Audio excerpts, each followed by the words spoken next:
पश्चिम बंगाल में चुनाव से पहले दीदी और ईडी की लड़ाई आज कलकत्ता हाईकोर्ट पहुंच गई। कोलकाता में आईपैक और उसके को फाउंडर प्रतीक जैन के घर पर ईडी की रेड के मामले में आज कलकत्ता हाईकोर्ट में सुनवाई हुई।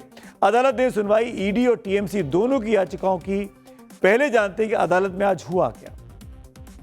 टीएमसी की तरफ से मेनका गुरुस्वामी ने दलील रखी कि ईडी हमारी गोपनीय दस्तावेज को लेकर चली गई। इस पर ईडी की तरफ से additional solicitor general SV Raju ने आरोप लगाया कि सारे रिकॉर्ड और दस्तावेज तो ममता दीदी उठा के ले गई। टीएमसी का आरोप था कि ईडी वाले उनके सारे डेटा भी लेके चले गए, जबकि ईडी ने कहा कि हमने तो कुछ भी जब्त नहीं किया। टीएमसी ने अपील की कि उनके डेटा को सुरक्षित रखा जाए। इस पर ईडी ने कहा कि जब डेटा जब्ती नहीं किया तो कैसे सुरक्षित रखें। टीएमसी ने यह संगीन आरोप लगाया कि ईडी ने धमकाकर सबूतों से छेड़छाड़ की। वहीं ईडी का पक्ष था कि टीएमसी की याचिका बिल्कुल झूठी है। घंटे भर चली सुनवाई के बाद कलकत्ता हाईकोर्ट ने तृणमूल कांग्रेस की याचिका को खारिज कर दिया, तो वहीं कोर्ट ईडी की याचिका पर भी अब रोक लगा दी है। अब इस मामले में कल सुप्रीम कोर्ट में सुनवाई होगी। जस्टिस पीके मिश्रा और जस्टिस विपुल पंचोली की बेंच इस पर अपना अहम फैसला अब सुनवाई करेगी। हो सकता है कुछ फैसला भी सुना दे। टीएमसी के वकील कल्याण बनर्जी ने कहा कि वो तृणमूल कांग्रेस के अध्यक्ष के वकील के रूप में हाईकोर्ट में पेश हुए। उन्होंने कहा कि ईडी के वकील ने समय देने की मांग की, जिसके बाद हाईकोर्ट ने इस मामले को तब तक के लिए स्थगित कर दिया। The court has recorded that since the ED has sought for time, sought for adjournment on the ground of the pendency of the special leave petition, and the counsels of the respondents have said that they are willing to hear the matter, they are participate in the proceeding.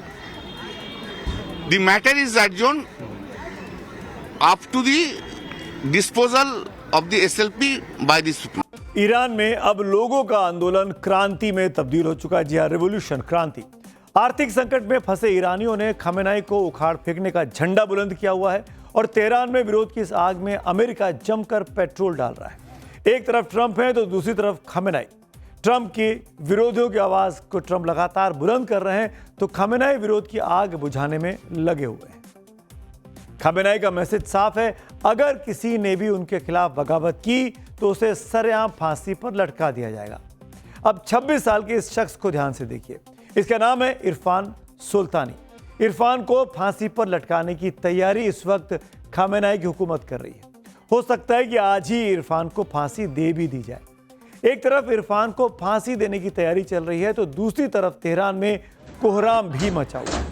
हजारों प्रदर्शनकारी सड़क पर हैं। खमेनाई के खिलाफ बगावती बिगुल बज रहा है। यहाँ इतनी बड़ी तादाद में प्रदर्शनकारी मौजूद हैं कि सड़कों पर चलने तक की जगह नहीं है। ईरान सरकार ने इंटरनेट पर बैन किया हुआ है, लेकिन अमेरिकी इंटरनेट सर्विस स्टार लिंक के जरिए अब तस्वीरें सामने आ रही हैं। इरफान पर खमेनाई सरकार के खिलाफ बगावत करने और हिंसा भड़काने का आरोप है। इरफान सुल्तानी को ईरानी कानून के हिसाब से सबसे गंभीर अपराधों में दोषी पाया गया, जिसकी सजा सिर्फ और सिर्फ फांसी होती है। सुल्तानी को ट्रायल, वकील या अपील का मौका तक नहीं मिला है। इरफान सुल्तानी के खिलाफ 11 जनवरी को एक अदालती सुनवाई हुई। इसके बाद उसे मुहरबे यानी अल्लाह के खिलाफ युद्ध छेड़ने का दोषी बताकर मौत की सजा सुना दी गई। परिवार को बताया गया कि इरफान को मौत की सजा सुनाई गई है और 14 जनवरी को इसे अमल में लाया जाएगा। और आज 14 तारीख है, यानी इरफान को फांसी दिए जाने का दिन। दरअसल ईरान में विरोधी की आवाज़ को सजाए मौत से दबाने की कोशिश की जा रही है, लेकिन ऐसा होता दिख नहीं रहा। ईरान में खमेनाई विरोधी आग ज्वालामुखी बन चुकी है। ईरान में हिंसक विरोध प्रदर्शन का आज 19वां लगातार दिन है। अमेरिकी राष्ट्रपति ट्रंप ने खमेनाई के खात्मे का टॉप गियर लगाया हुआ है। ट्रंप ने धमकी देते हुए कहा कि अगर ईरान में विद्रोह की आग को फांसी से दबाने की कोशिश होगी तो अमेरिका फिर छोड़ेगा नहीं। अमेरिका इसके खिलाफ कड़ा एक्शन लेगा। मतलब साफ है कि अगर इरफान सुल्तान को फांसी हुई तो अमेरिका ईरान पर हमला कर सकता है। वैसे भी ट्रंप लगातार ईरान पर हमले की धमकी दे रहे हैं, हमले की तैयारी की बात कर रहे हैं और समय पर हमले की धमकी देते देते कई सारे बयान उनके बीते दिनों में आ भी चुके हैं। सुनते हैं। Ideally, you'd like to see it, but what we want to see is we don't want to see people killed, and we want to see a little bit of freedom for these people. These people have been living in hell for a long time. That used to be a hell of a country. I have friends that used to invest in Iran, and they did well with their investments. It was a great place. The people were great. Even the leadership was good. And now it's living in hell. अगर Iran में इरफान को फांसी दी जाती है तो क्या यह खामेनाई के ताबूत में आखिरी कील साबित होगा? क्या इसी के साथ ईरान में खामेनाई का चैप्टर क्लोज हो जाएगा? जो जानकार हैं, एक्सपर्ट्स हैं, अगर उनकी माने तो अमेरिका के लिए जमीनी ऑपरेशन बहुत जोखिम भरा होगा, क्योंकि ईरान पहाड़ों से घिरा हुआ है जहां अमेरिकी सैनिकों को भारी नुकसान हो सकता है, जैसे इराक और अफगानिस्तान में हुआ था। इसीलिए टीम ट्रंप हवाई या साइबर हमलों पर ज्यादा फोकस कर रही है। अगर युद्ध हुआ तो इजराइल और अमेरिका दोनों एक साथ ईरान के खिलाफ ऑपरेशन कर सकते हैं, लेकिन ट्रंप का दिमाग उस विरोध प्रदर्शन को हवा देने में ज्यादा लगा है जिससे खामेनाई का हलक सूखा हुआ है।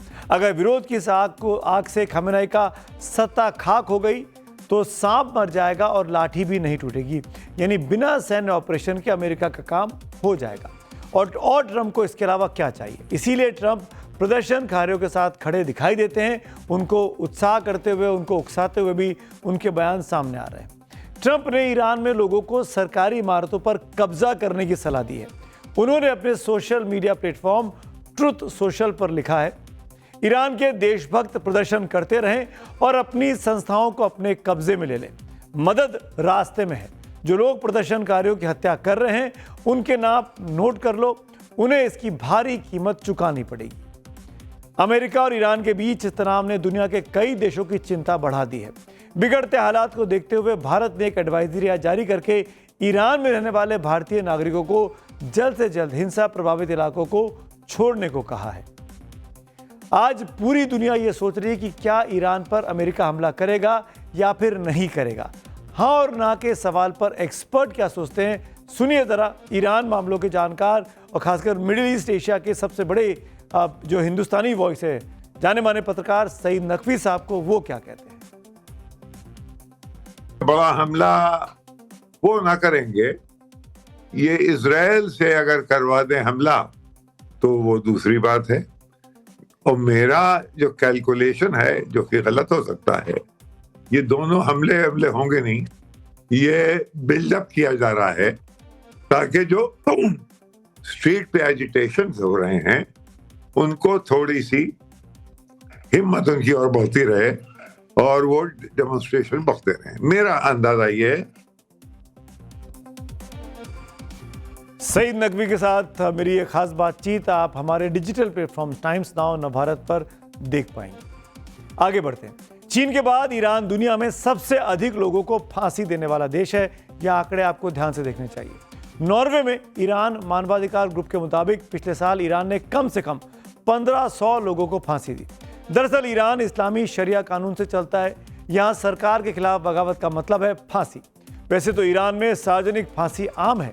सामूहिक बलात्कार, बच्चों की हत्या, डकैती और मादक पदार्थों की तस्करी जैसे जघन्य अपराधों में दोषी पाए जाने पर फांसी की सजा सुनाई जाती है। लेकिन इस बार ईरान पर अमेरिका की टेढ़ी नजर है। तेहरान का लाइव टेलीकास्ट ट्रंप खुद देख रहे हैं। ईरान में बदलाव की इस क्रांति में 12,000 प्रदर्शनकारियों की हत्या का दावा किया जा रहा है। ईरान से जुड़े मामलों को कवर करने वाली ब्रिटिश वेबसाइट ईरान इंटरनेशनल ने दावा किया कि ये हत्याएं पिछले 17 दिनों में हुई हैं और इसे ईरान के आधुनिक इतिहास में अब तक का सबसे बड़ा हत्याकांड बताया गया है। लेकिन रॉयटर्स ने ईरानी अधिकारियों के हवाले से मरने वालों की तादाद 2000 के आसपास बताई है। दावा किया गया कि ज्यादातर हत्याएं रिवॉल्यूशनरी गार्ड्स और बसीज फोर्स ने गोली मारकर की हैं और यह सब खामेनाई के आदेश पर हुआ। इन्हीं आंकड़ों से अमेरिका ईरान की मौजूदा सरकार को दुनिया में अलग थलग अब करना चाहता है। इसीलिए ईरान पर ट्रंप शिकंजा दिनों दिन कसते जा रहे हैं। ट्रंप किसी भी कीमत पर खामेनाई को छोड़ने के लिए तैयार नहीं दिखते। कुल मिलाकर अमेरिका के चक्रव्यूह में ईरान पूरी तरीके से फंसता हुआ दिख रहा है। ट्रंप ने ईरानी अधिकारियों के साथ अपनी सभी बैठकें रद्द कर दी हैं। यह फैसला ईरान में चल रहे बड़े विरोध प्रदर्शनों के चलते लिया गया है। दरअसल खामेनाई का दुश्मन नंबर 1 अमेरिका में बैठा हुआ है और वो है रजा पहलवी। रजा पहलवी 1979 की इस्लामिक क्रांति में सत्ता से हटाए गए शाह के बेटे हैं और फिलहाल अमेरिका में रहकर ईरानी विपक्ष का नेतृत्व कर रहे हैं। उन्हें पूंजीवाद और आधुनिकीकरण का समर्थक माना जाता है, जबकि आयतुल्लाह खमेनेई इस्लामीकरण का चश्मा पहनकर शासन चला रहे हैं। उनकी इसी सोच से ईरान आज बर्बादी के कगार पर खड़ा है। इस बीच ऐसी खबर है कि व्हाइट हाउस के विशेष दूत स्टीव विटकॉफ और रजा पहलवी के बीच एक सीक्रेट मीटिंग भी हुई है। इस बैठक में ईरान के खिलाफ एक्शन का ब्लूप्रिंट तैयार किया गया। ये बैठक इसीलिए बेहद अहम मानी जा रही है क्योंकि विरोध प्रदर्शन शुरू होने के बाद ट्रंप प्रशासन और रजा के बीच ये पहली हाई लेवल मीटिंग है। अमेरिका खमेनेई को सत्ता से बेदखल करके रजा पहलवी को ईरान की गद्दी पर बैठाना चाहता है और आजकल ट्रंप और पहलवी की भाषा एक जैसी सुनने को मिल रही है। ट्रंप के बाद पहलवी ने भी ईरानी प्रदर्शनकारियों को डटे रहने के लिए कहा है। ईरान सरेआम इरफान सुल्तानी को फांसी देगा या नहीं देगा, अमेरिका ईरान पर हमला करेगा या नहीं करेगा, ये अभी तक कुछ साफ नहीं है। लेकिन आज की रात अमेरिका के लिए, ईरान के लिए कयामत की रात है। ट्रंप की चेतावनी ने खमेनेई की नींद जरूर इन दिनों उड़ा रखी है। जो भी अपडेट होगा आपको हम लगातार आगे देखते रहेंगे। अब बढ़ते हैं आगे। आज अपने देश में मकर संक्रांति का पर्व मनाया जा रहा है और इस मौके पर हम आपको 4 तस्वीरें दिखाते हैं। पीएम मोदी आज केंद्रीय मंत्री एल मुरुगन के आवास पर आयोजित पोंगल समारोह में शामिल हुए। पीएम मोदी पोंगल का त्यौहार बड़े उत्साह और श्रद्धा के साथ मनाते हुए दिखे। आपको हम तस्वीरें यहाँ पे अपनी बड़ी स्क्रीन पर बारी बारी से दिखा देते हैं। 4 तस्वीरें आपने देखी। पीएम मोदी ने एक रंगारंग कार्यक्रम में भी शिरकत किया, वहाँ पारंपरिक रीति रिवाजों के अनुसार पूजा अर्चना की। अगली तस्वीर प्राइम मिनिस्टर के बाद में दिखाना चाहूँगा। ये पटना की तस्वीर है जहाँ 7 महीने पहले जिस बेटे को पार्टी से निकाला था, आज उसी के घर पर लालू यादव पहुंचे और तेज प्रताप यादव के आवास पर आयोजित दही चूड़ा भोज में खुद शामिल हुए। लेकिन तेजस्वी और मां राबड़ी देवी तेज प्रताप के घर पर नहीं दिखाई दिए। तीसरी तस्वीर अब आपको दिखा देते हैं। ये अहमदाबाद से हमारे पास आई है, जहां पर गृह मंत्री अमित शाह ने आज जगन्नाथ मंदिर में पूजा अर्चना की, आरती में शामिल हुए और उसके बाद अपनी कॉन्स्टिट्यूंसी नारायणपुरा में उत्तरायण पतंग महोत्सव में हिस्सा लिया और पतंग भी उड़ाई। और चौथी तस्वीर दिल्ली की है, जहां पर बीजेपी के नए अध्यक्ष नितिन नवीन ने दही चूड़ा कार्यक्रम में शिरकत किया।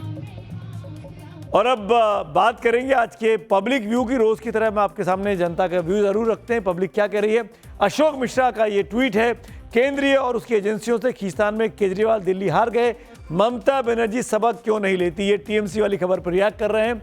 अगला पब्लिक व्यू देख लेते हैं। ये रूपेश रंजन का है, पुरातन का सम्मान करते हुए क्या काशी का विकास नहीं हो सकता। जब स्थानीय लोग ही नाराज हैं तो विकास किसके लिए हो रहा है। तो आप समझ सकते हैं पब्लिक के व्यू को जगह मिलती है। आप भी हमारे शोज पर हमारी स्टोरीज पर अपनी टिप्पणियां भेजिए। हम चक्रव्यूह के शो में उसको जरूर शामिल करने की भरपूर कोशिश करेंगे।